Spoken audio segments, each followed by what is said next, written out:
Good afternoon, everyone. Good Erev Shabbos. Hope you're doing well and getting ready for the snow. We're going to do a Rashi, actually not from the 6th Aliyah. We're going to do it from the 7th Aliyah today. I'm borrowing a little bit, cheating a little bit. It's really a highlight of the Parsha and a shame to miss all of what occurs from the 7th Aliyah and on in terms of the whole experience of Matan Torah, rounding out our picture of what we know already from last week's Parsha of Yisro, and now seeing the fuller story of what emerges towards the very, very end of the Parsha, as we actually get to the point where Moshe Rabbeinu is going up to the mountain.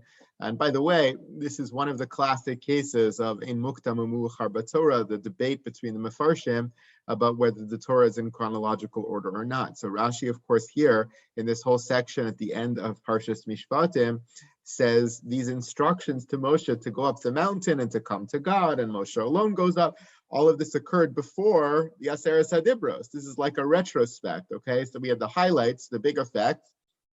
We had the lightning and the thunder and the show of Yisro, and we had the granting of the Aseret HaDibros, and now we have many of the other laws in Mishpatim. At the end of Mishpatim, we say, okay, and by the way, when all that occurred before, here's how it happened. Here's how Moshe actually got up there to receive this part of the Torah. Other Mefarshim disagree. They say this is a different stage. So it's hard to piece together the chronology here, but certainly this is a very vivid description of how Moshe Rabbeinu is supposed to go up to Hashem. As the pasuk says here towards the end of the Parsha, V'yomer Shalom Moshe, Ale Elai Hahara V'yesham, come up to the mountain, be there with me. And when you're there, Etna Lecha Es Luchos Ha'even, I'm going to give you the tablets, which we know as the Aseret HaDibros, V'haTorah, V'hamitzvah, Asher Kasafti Lahorusam, and the Torah and all of its commandments, which I wrote down to give instruction to Bnei Israel. It's the classic, quintessential pasuk in which Hashem conveys the whole purpose of Matan Torah. Come up, be there with me, I'll give you the Torah, and its purpose is Lahorosam, to give them instruction, to give them guidance for life. So what happens after Hashem gives that lofty introduction and instruction? Vayakam Moshe v'Yoshua mashortzo, vayal Moshe el har Elokim.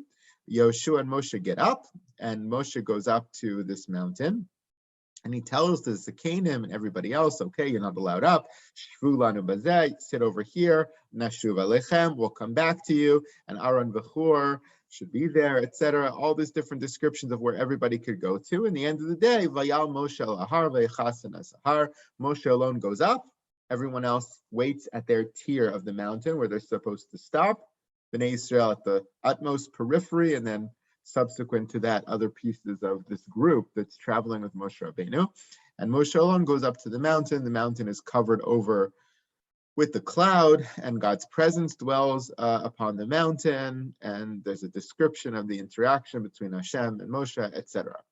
So Rashi's question over here is, how does Yoshua get in the mix? Yoshua has nothing to do with this scene, truthfully. Yoshua has no prerogative or rights to be up on the mountain whatsoever. And only Moshe Rabbeinu is going to go up to the top. Look at the pasuk. Vayaka Moshe. First of all this is instruction to Moshe. Moshe, Moshe, Moshe, Moshe, Moshe. Now it should be Vayaka Moshe, Vayal. Now Moshe gets up and he went, but it doesn't. It's Vayaka Moshe, the Yoshua. Yoshua gets thrown into the mix and simply is getting up with Moshe. And then to highlight how strange that is, the rest of the pasuk is Vayal Moshe el har Elokim. Only Moshe goes up. So what was Yoshua getting up for? Where was he getting up from? Where was he going to? Why is he even being mentioned here in the course of this pasuk?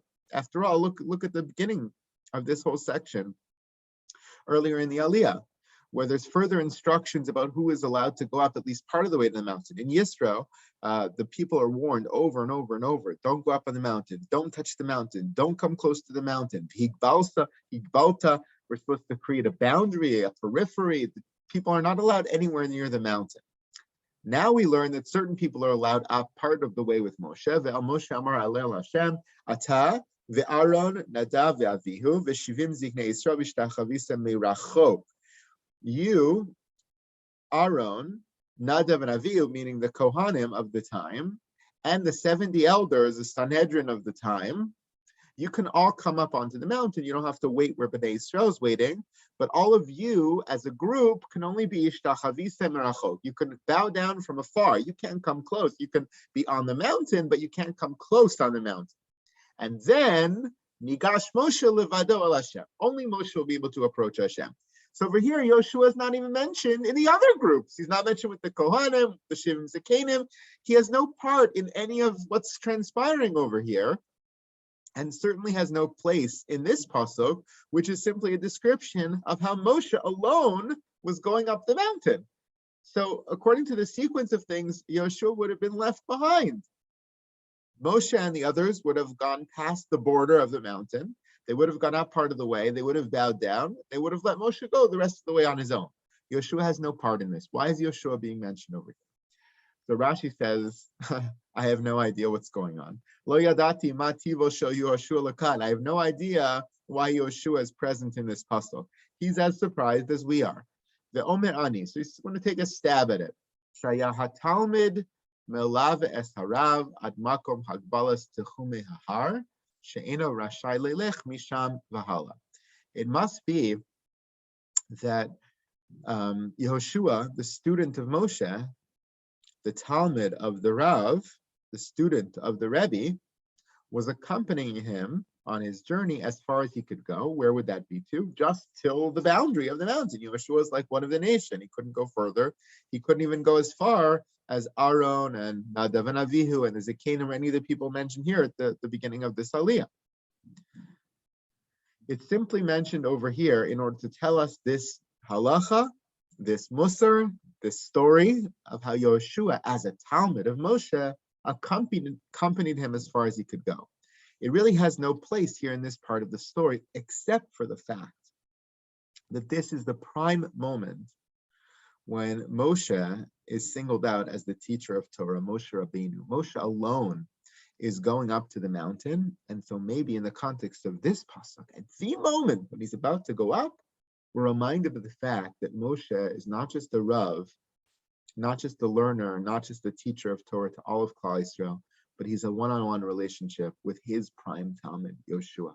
We don't know much about Yoshua yet. Yoshua is the military leader that appears in Bishalach, in the war with Amalek, but we don't know about Yoshua and his relationship to Torah learning, Yoshua and his relationship to his Rebbe, Moshe Rabbeinu.